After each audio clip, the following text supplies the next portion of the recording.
Maglalaro ang It's Showtime host sa Family Feud mamaya. Hataw din sa kanilang production numbers ang It's Showtime host sa pilot episode ng programa sa GMA. Narito ang report ni Hazel Alviar. Matapos ang plot twist ng dekada, maglalaro naman ang It's Showtime host sa Family Feud. Kabilang sa Team Vice Ganda sina Jong Hilario, Ami Perez at Jugs Hogweta. Kalaban nila ang Team Ann Curtis with Vong Navarro, Ogie Alcacid at Teddy Corpus. Team Vice o Team Ann ba kayo? Abangan yan 5:35 PM sa GMA.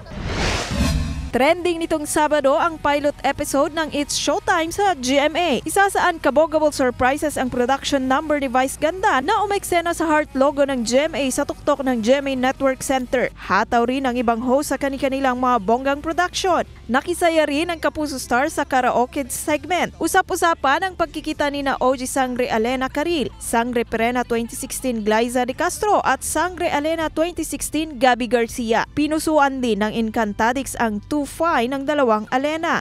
Si Sangre Danaya 2016 Sanya Lopez may impromptu dance number ala Sex Bomb. Si Miss Universe Philippines 2023 Michelle din naman ang searcher sa Especially For You segment. Isa sa searchee si Sparkle Star Martin Javier. Sa huli si searchee Attorney Oliver Moller mula sa Cebu ang pinili ni Michelle. Abangan ang It's Showtime tuwing 12 noon Mondays to Fridays pagkatapos ng TikTok Lock sa GMA at GTV.